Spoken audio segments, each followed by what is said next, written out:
వెంకన్న కొలువైన ఏడు కొండల్లో అద్భుతాలు అన్నీ నీ కావు. ఇక్కడ తీర్థాలు, సెలయేర్లు, జలపాతాలే కావు.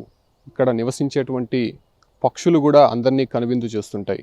ముఖ్యంగా వివిధ ప్రాంతాల్లో ఉన్నటువంటి పక్షు జాతులంతా కూడా శేషాచల కొండల్లోకి వలస వస్తుంటాయి. ఈ క్రమంలోనే ఈ యొక్క పక్షులని చిత్రీకరించేటువంటి ప్రయత్నం ఇక్కడ ఉండేటువంటి పక్షి శాస్త్రవేత్త కార్తిక్ అనేటువంటి ఒక వ్యక్తి దాదాపు 2009 సంవత్సరం నుంచి కూడా ఇక్కడ ఎన్నో అద్భుతమైనటువంటి చిత్రాలను చిత్రీకరించి భావితరాలకు అందించాలనేటువంటి ఒక ఆశయంతో ముందుకు వెళ్తున్నారు. ప్రస్తుతం మనము శేషాచల అటవీ ప్రాంతంలోనే మనం ప్రస్తుతం ఉన్నాం. ఇక్కడ ఉన్నటువంటి చూడొచ్చు వివిధ పక్షి జాతులకు సంబంధించినటువంటి చిత్రాలను చిత్రీకరించేటువంటి ప్రయత్నం కార్తిక్ అనేటువంటి బర్డ్మ్యాన్గా ఇతన్ని పిలుస్తుంటారు.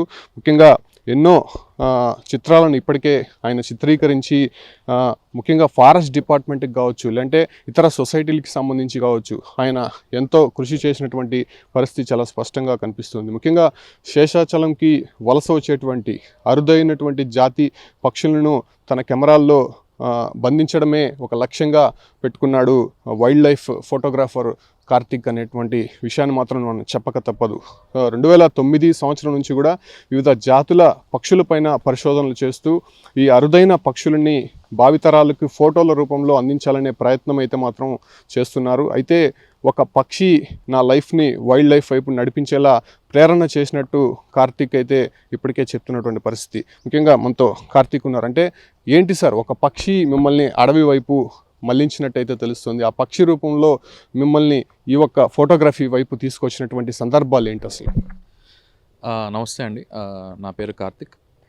రెడ్ విస్కట్ బుల్బుల్ ఇది యాక్చువల్గా పర్లేదా? రెడ్ విస్కట్ బుల్బుల్ ఈ బర్డ్ యాక్చువల్గా నాకు ఫస్ట్లో ఆ పేరు తెలియదు. మా ఇంటి దగ్గరకు వచ్చి అది ఒక పండును పట్టుకునేది నేను చూశాను అనమాట. నేను నా గ్రాడ్యుయేషన్ అయిపోయి కొంత ఖాళీగా తిరిగే సందర్భాల్లో మా ఇంటి దగ్గర కొత్తగా అది నాకు కొత్తగా కనిపించింది. ఎందుకంటే దాని యొక్క కలర్స్ కానివ్వండి అట్లా కొత్తగా కనిపించినప్పుడు ఏమైందంటే దాని పేరు తెలియనప్పుడు నేను గూగుల్లోకి వెళ్ళి దాన్ని సెర్చ్ చేయడం జరిగింది. అంటే bird with red colour, bird with yellow colour, ఇలా కొంత సెర్చ్ చేయడం జరిగి ఆ బర్డ్ పేరు తెలుసుకున్నాను. అంతవరకు నాకు ఆ పేరు అనేది ఐడియా లేకపోవచ్చు. సో దాని తర్వాత తెలుసుకున్నాక డైలీ నేను ఆ బర్డ్ని అబ్జర్వ్ చేసేవాడిని. అంటే కొత్తగా అది వచ్చి దాని పేరుకి, దాని మేట్కి ఆ పండును తినిపించేది. అది కొత్తగా ఉండింది. ఫస్ట్ అది నన్ను ఇన్స్పైర్ చేసింది. ఒక బర్డ్ని ఎలా అబ్జర్వ్ చేయరు అనే పాయింట్ పైన నన్ను చాలా ఇన్స్పైర్ చేసింది. సో దాని తర్వాత నేను ఏం చేశాను, ఫస్ట్ బర్డ్ వాచింగ్లోన, అంటే నాకు మా ఫాదర్ ఒక బైనాక్యులర్స్ కొనిచ్చినప్పుడు నేను దాంతో బర్డ్స్ని అబ్జర్వ్ చేయడం జరిగింది. ఆ బిహేవియర్ యాక్టివిటీస్ నాకు కొద్దిగా వింతగా అనిపించింది కాబట్టి నేనేం చేశానంటే దీనిపైన ఏమైనా బిహేవియర్ తెలుసుకోవచ్చు అని కొన్ని కోర్సుల పైన నేను చదవడం జరిగింది. కోర్స్ కూడా చేశాను, ఆర్నిథాలజీ కోర్స్. దాని తర్వాత ఫస్ట్ బాగా బర్డ్స్ని అబ్జర్వ్ చేసి పొద్దున్న లేయగానే ఒక బర్డ్ ఏం చేస్తుంది, ఎక్కడికి వెళ్తుంది అని ఇట్లా నేను కొంత స్టడీ చేయడం జరిగింది. దాని తర్వాత ఏమైందంటే రోజు అబ్జర్వ్ చేసే బర్డే కొన్ని రోజుల తర్వాత కనపట్లేదు. అప్పుడు నాకు ఒక థాట్ వచ్చింది, మన ఫ్యూచర్ జనరేషన్కి, ఫ్యూచర్ టీనేజర్స్ కానీ యూత్కి కానీ నేను తీసే ఫొటోస్ అందరికీ చూపించాలనుకున్నాను. అండ్ మోర్ ఓవర్ ఈ బర్డ్స్ మన శేషాచలంలో ఉన్నాయి అనేది నాకు చూపించాలనుకున్నాను. రేపు మన క్లైమేట్ చేంజెస్ వల్ల లేకపోతే డిఫారెస్టేషన్ వల్ల, గ్లోబల్ వార్మింగ్ వల్ల ఉండకపోవచ్చు. సో నా ముఖ్య ఉద్దేశం ఏంటి అంటే ఈ బర్డ్స్ని భావితరాలకి చూపించాలనుకొని నేను క్యాప్చర్ చేయడం జరిగింది. దాదాపు మన ఫారెస్ట్లో 215 రకాల పక్షి జాతులు ఉంటే నేను దగ్గర ఒక 185 రకాల పైన మంచి పిక్చర్స్తో తీయడం జరిగింది. అది మన డిపార్ట్మెంట్ వాళ్ళు కూడా కొన్ని బ్రోచర్స్కి వాడుతున్నారు అండ్ హోర్డింగ్స్ కూడా వాడేది జరిగింది. దాదాపు 215 పక్షి జాతుల్లో 51 పక్షి జాతులు వలస వచ్చేటువంటి ప్రయత్నం చేస్తాయి. ఇక్కడ కొన్ని మాసాల్లో చాలా కూడా అరుదుగా కనిపిస్తుంటాయని కూడా చెప్తున్నారు. కాకపోతే హిమాలయాలు, దక్షిణాది, ఉత్తరాది రాష్ట్రాల నుంచి కూడా కొన్ని పక్షి జాతులు శేషాచల అటవీ ప్రాంతంలో వచ్చి ఇక్కడ సంచరిస్తున్నటువంటి పరిస్థితులు అయితే మీరు గమనించారు. అంటే ఎప్పుడు వస్తాయి, వాటి లక్షణాలు ఎలా ఉంటాయి, ఇక్కడ ఎలా సంచరిస్తుంటాయి? మనకి వలస వచ్చే పక్షులు మెయిన్గా ఏంటంటే నవంబర్ నుంచి ఫిబ్రవరి మధ్యలో వస్తుంది. హిమాలయాలు మనం తీసుకుంటే అక్కడ వేడి స్టార్ట్ అయినప్పుడు అక్కడ కొంత ఫుడ్ దొరకని సందర్భంలో త్రూఅవుట్ ఇండియా వైడ్ మైగ్రేట్ అవుతాయి అనమాట, అంటే వలస వస్తాయి. ఈ పక్షులు మెయిన్గా ఏంటంటే ఎప్పుడైతే మైగ్రేట్ అవుతాయో ఫెబ్ ఎండింగ్ కానీ మార్చ్ ఫస్ట్ వీక్లో మళ్ళీ రిటర్న్ మైగ్రేషన్ అవుతాయి. ఇక్కడికి వచ్చి కొంత అది దానికి తగినట్టు వలస ఉండి ఇక్కడ బాగుంటే మళ్ళీ రిటర్న్ మైగ్రేషన్ అంటే రిటర్న్ వలస వెళ్లకుండా ఇక్కడ కూడా కొన్ని ఉన్నాయి మళ్ళీ నెస్టింగ్ కూడా స్టార్ట్ చేసాయి. మెయిన్గా మనం బాగా అబ్జర్వ్ చేయాల్సింది సమ్మర్ విజిటర్స్ వింటర్ విజిటర్స్ రెండు బోత్ విజిటర్స్ ఉంటాయి. అంటే సమ్మర్లో వచ్చే వలస పక్షులు ఉంటాయి, వింటర్లో వచ్చే వలస పక్షులు ఉంటాయి, రెండు సీజన్స్లో వచ్చేవి ఉంటాయి. సో మనం ఒకటే నవంబర్ నుంచి ఫిబ్రవరి మధ్యలోనే మనం లెక్క వేయకుండా మనం మార్చ్లో వచ్చేవి ఉంటాయి, ఏప్రిల్లో వచ్చేవి ఉంటాయి, అలా సమ్మర్ అండ్ వింటర్ ఇవన్నీ మనం క్యాలిక్యులేట్ చేసుకుంటే చాలా రకాలు వస్తుంటాయి మనకి. అరుదైన పక్షులుగా గుర్తించేటువంటి పక్షులుగా ఏమని చెప్పొచ్చు శేషాచల అటవీ ప్రాంతంలో ముఖ్యంగా? అంటే కొన్ని సీజన్స్ ఉంటాయి, మాన్సూన్ కావచ్చు, వింటర్ కావచ్చు, అంటే ఇటువంటి సీజన్స్లో ఈ యొక్క పక్షి జాతులు ఎక్కువగా ఇక్కడ వచ్చేటువంటి సందర్శకులకి కనువిందు చేస్తుంటాయండి. అవునండి, చాలా బాగుంటుంది. ఇప్పుడు మనకి ఆరెంజ్ హెడెడ్ థ్రష్ అనేది ఒకటి మనకి మైగ్రేటరీ బర్డ్, అది మామూలుగా సామాన్యం కనపడదు. అండ్ ఇంకోటి వచ్చి మనకి జాకబిన్ కుక్, ఇది అంటే జాకబిన్ కుక్కు అంటారు, అది ఎక్సలెంట్గా ఉంటుంది ఆ బర్డ్ కూడా మనకి.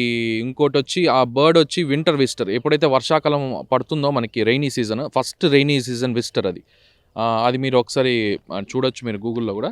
అది ఫస్ట్ వచ్చిందంటే మనకి రైనీ సీజన్ స్టార్ట్ అయినట్టు. కొన్ని ఇప్పుడు వైట్ వ్యాక్ టైల్ అనేది ఒకటి ఉంటుంది, అది రాగానే మనకి మార్చ్ అంటే సమ్మర్ సీజన్ ఇండికేటర్ అనమాట. అలా కొన్ని ఈ వచ్చే పక్షులు ఇండికేట్ చేస్తాయి కొన్ని, ఏది సమ్మర్ వస్తుంది, ఏది వింటర్ వస్తుంది, ఏది రైనీ సీజన్ వస్తుందని. చాలా కొంత అరుదుగా కనిపిస్తూ ఉంటాయి. ఇప్పుడు ఇండియన్ పిట్ట అనేది ఒకప్పుడు అంతమైపోతుంది, జాతి లిస్ట్లో ఉంది, కానీ ఇప్పుడు లేదు. బట్ ఒకప్పుడు అది చాలా గగనం దొరకడం, ఇప్పుడు బాగుంది. ఎందుకంటే ఇక్కడ ఒక ప్రదేశం బాగా నచ్చింది కాబట్టి ఇక్కడ మళ్ళీ నెస్టింగ్ పెట్టేది స్టార్ట్ చేసింది.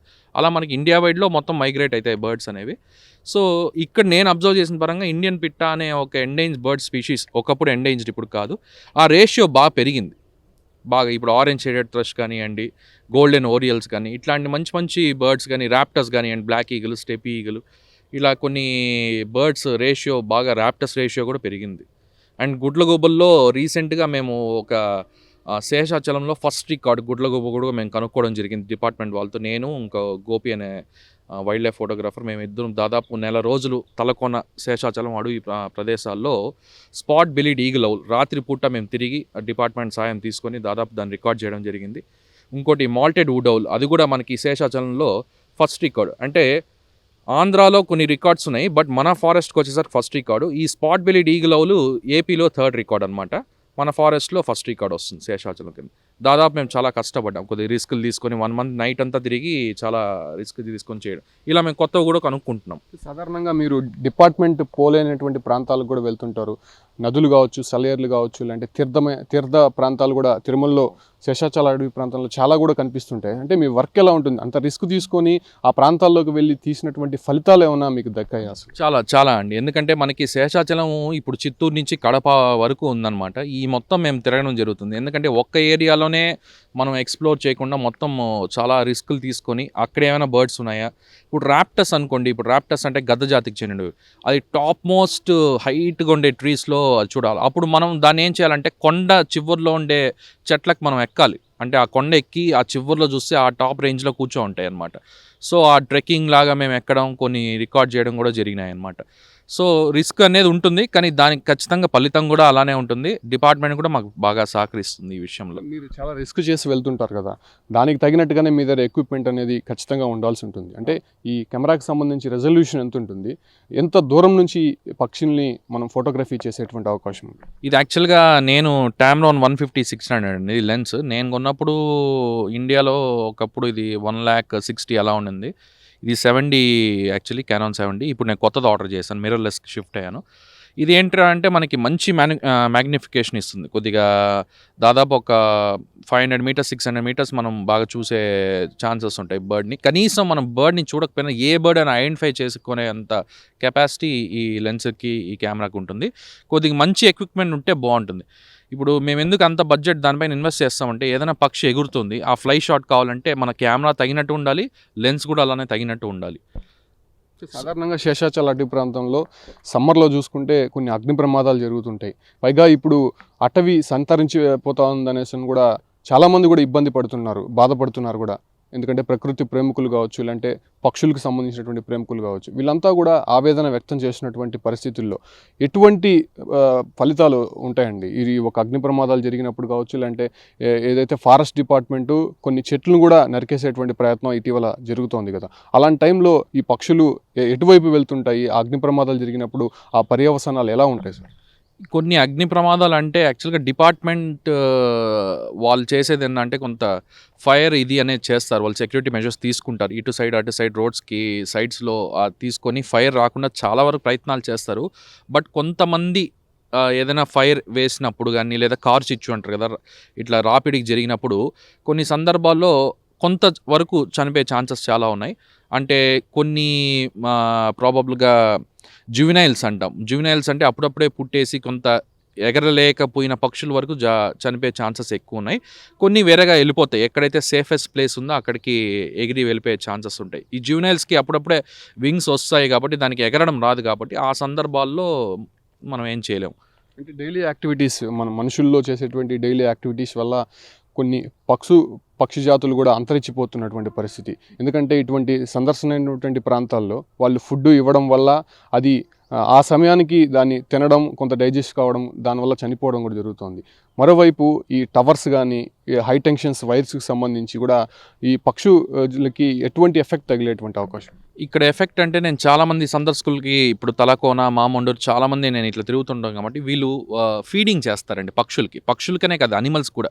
ఇక్కడ ఏంటి అంటే మనం ఇప్పుడు పక్షి పరంగా మాట్లాడుతున్నాం కాబట్టి పక్షులకి ఫీడింగ్ చేయకూడదు. అంటే ఏది కానీ ఇప్పుడు నేను చాలా వరకు చూస్తే కొంతమంది బిస్కెట్స్ పెడుతున్నారు, కురుకురే పెడుతున్నారు, ఇవన్నీ చూశాను. నేను చాలామంది చెప్తాను ఏంటంటే దాని డైలీ హ్యాబిట్ మనం మార్చేస్తాం. అంటే పొద్దున్న లేయగానే ఒక పక్షి లేయగానే వాటర్ కోసం, ఫుడ్ కోసం వెళ్తాయి. ఆ వెళ్ళినప్పుడు ఏమవుతాయంటే దొరకని సందర్భంలో దాని మజిల్ అది ఎగిరేటప్పుడు డైజెస్ట్ చేసుకుంటుంది ఎనర్జీ కోసం. మళ్ళీ ఏదైనా దొరికినప్పుడు ఫుడ్ తిని మళ్ళీ రీగెయిన్ చేసుకుంటుంది. ఈ యొక్క హ్యాబిట్ మనం మార్చేస్తున్నాం. మనం డైరెక్ట్గా వాటర్ అక్కడే పెడుతున్నాం, డైరెక్ట్గా ఫుడ్ అక్కడే పెట్టేసరికి దాని డైలీ రొటీన్ జాబ్ మర్చిపోతుంది, ఎగరడం, వెళ్ళి ఫుడ్ కోసం సర్చ్ చేయడం. ఇప్పుడు నేనేమంటానంటే నేను అందరికీ చెప్పేది ఈరోజు మీరు వస్తారు, పెడతారు, రేపు మీరు రాకపోతే ఏంటి పరిస్థితి? అట్లా నేను కరోనా టైంలో వీళ్ళు ఫుడ్ పెట్టి చూశాను. వీళ్ళు కరోనా టైంలో రాని పరిస్థితిలో కొన్ని వేల పక్షులు చనిపోయాడు నేను చూశాను. నేనే కొన్ని పూడ్చిపెట్టాను చెప్పాలంటే. ఇలాంటి సందర్భాల్లో ఏమంటే వైల్డ్ లైఫ్కి మీరు ఏ వైల్డ్ లైఫ్ కానీ ఫీడ్ చేయకూడదు. అనిమల్స్ మన బర్డ్స్కనే కాదు అనిమల్స్ కూడా. కొన్ని సందర్భాలు ఇప్పుడు మామండూరు కానీ తలకోన కానీ కోతులు విపరీతంగా మనం పీకుతాయి, ఏమున్నా కూడా లేకపోయినా. ఎందుకంటే మనలాంటి వాళ్ళు పెట్టడం వల్ల దానికి సడన్గా పెట్టడం ఆపేస్తాం కదా, ఆపేసిన సందర్భాల్లో అటాక్ చేయడం స్టార్ట్ చేస్తాయి. సో అలాంటి టైంలో మేము ఎప్పుడు కానీ వైల్డ్ లైఫ్ పరంగా ఫారెస్ట్ డిపార్ట్మెంట్ కానీ హోర్డింగ్స్ ఎప్పుడు కానీ పెట్టుంటారు, డోంట్ ఫీడ్ వైల్డ్ లైఫ్ అనే పాయింట్ పైన మేము రైస్ చేస్తున్నాము. ఇంకోటి ఎప్పుడు తెలియని విషయం ఏంటంటే చాలా ఇది ప్రేక్షకులకు అందరికీ తెలియాల్సిన విషయం ఏంటంటే పావురాలకి ఫీడింగ్ చేస్తారండి. మీకు తెలియని విషయం ఏంటంటే లంగ్ క్యాన్సర్ వస్తుంది. పావురాలకు దయచేసి ఫీడ్ చేయకూడదు. ఎందుకంటే ప్రతి ఒక్క బర్డ్ ఒక వైరస్ని క్యారీ చేస్తుంది. ఏ బర్డ్ అయినా తీసుకోండి, మనకు తెలియకుండానే అది ఎప్పుడైనా డస్ట్ ఇదిలించుకున్నప్పుడు ఫైన్ డస్ట్ అనేది వస్తుంది. ఆ డస్ట్ మనం పీలుస్తాం, మనకు లంగ్ క్యాన్సర్ వస్తుంది. పావురాలకు కానీ ఏ బర్డ్కి కానీ మీరు ఫీడ్ చేయకూడదు. వైరస్ అనేది మీకు తగిలి మీకు హెల్త్ ఇష్యూస్ వస్తాయి. So most of the time మనం ఏం చేయొచ్చు అంటే, నన్ను కొంతమంది క్వశ్చన్స్ అడిగారు, ఏమని, సార్ మేము నీళ్లు పెట్టచ్చా, మార్చ్ కదా అంటే ఎండల్ నీళ్లు పెట్టండి మంచిది, మీ దీనిపైన నీళ్లు పెట్టండి, నీళ్ళు వచ్చి తాగుతాయి. ఫుడ్ అదంతకు అదే వెతుక్కోవాలి, అదంతకు అదే పోయి ఇన్సెక్ట్స్ తినాలి, అదే గింజలు తినాలి. ఇంతకుముందు మనం టవర్స్ అనే విషయం కూడా మాట్లాడుకుంటే చాలామంది ఈ సెల్ ఫోన్ టవర్స్ వల్ల మన పిచ్చుకలు వెళ్ళిపోతున్నాయి ఇవన్నీ. అంటే ఈ సెల్ ఫోన్ టవర్స్ వల్ల కాదండి, అది కొంత శాతం తీసుకుంటే మన కల్చర్ డిఫరెన్స్ వచ్చింది. మనకు ఒకప్పుడు పెంకుటిళ్ళు ఉండేవి, పూరేళ్ళు ఉండేవి, అంటే మనకి దూలాలు ఉండేవి. అక్కడ నెస్టింగ్ ప్లేసెస్కి సేఫ్ సైడ్గా పక్షికి ఏదైతే సేఫ్ కనిపిస్తుందో అక్కడ వచ్చి నెస్ట్ చేసేది. ఇప్పుడు మనకు అన్ని కాంక్రీట్ బిల్డింగ్స్, అపార్ట్మెంట్స్ అయ్యేసరికి హోల్స్ దొరకపోవడంలో, అండ్ ఇంకోటి దానికి ఎక్కడ సేఫ్ లేకపోవడం, దగ్గర పోయి విలేజెస్కి వెళ్ళినాయి కానీ సెల్ ఫోన్ టవర్స్ అనేది రాంగ్. సో ఫైనల్గా డిపార్ట్మెంట్ ఎలా సపోర్ట్ చేస్తుంది సార్? వాళ్ళతో కలిసి కూడా మీరు కొన్ని ఫోటోగ్రఫీస్ కూడా చేసినటువంటి పరిస్థితి ఉంది, మీకు ఎలా సపోర్ట్ ఉంది? డిపార్ట్మెంట్ నుంచి 100% సపోర్ట్ ఉందండి. 100గా చెప్పాలంటే మనం 1000% సపోర్ట్ ఉంది. వీళ్ళు ఇప్పుడు నాకు కానీ పర్మిషన్ ఎక్కిపెట్టి ఇన్ని నేను కలెక్ట్ చేసి చూపించే వాళ్ళం కాదు.